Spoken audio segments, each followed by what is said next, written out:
నా పేరు మేడి అంజయ్య, తెలంగాణ మాల మానాడు రాష్ట్ర ప్రధాన కార్యదర్శి. మరి 1వ తారీఖు రోజు జరిగిన మాలల సింహగర్జనను చూసి వివిధ రాజకీయ పార్టీలకు, మనువాద పార్టీలకు చెంపదెబ్బుగా ఏర్పడ్డది.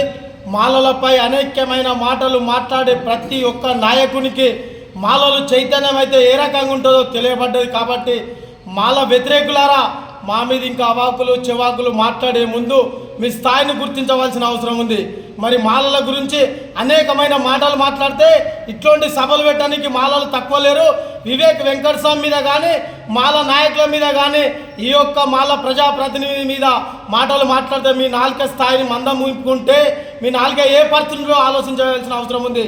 మరి సభను విజయవంతం చేసిన కార్మికులకు, కర్షకులకు, మేధావులకు, ఉద్యోగస్తులకు, అధికారులకు, ప్రజాప్రతినిధులకు, ప్రభుత్వంలో ఉన్న ప్రజాప్రతినిధులతో పాటు సహకరించిన మాల జాతికి ఉమ్మడి కరీంనగర్ జిల్లాలో మీ అందరికీ జైభీములు, పాదాభివందనాలు తెలియజేస్తూ, మాలల్లారా గ్రామాలలో మీరు నిశ్శబ్దంగా ఉండవలసిన అవసరం లేదు.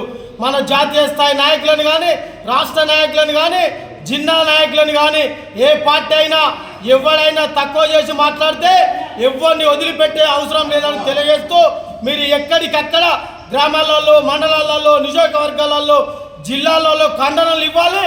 వాళ్ళ తగిన గుణపాఠం చెప్పే రీతిలో ఈ రోజు నుంచి సింహగర్జన ఆదర్శంగా తీసుకొని అసొంటి సింహగర్జనలు బిడ్డ తెలంగాణలో కాదు, ఆంధ్రలో కాదు, యావత్ భారతదేశంలో సింహాలై గర్జిస్తాం.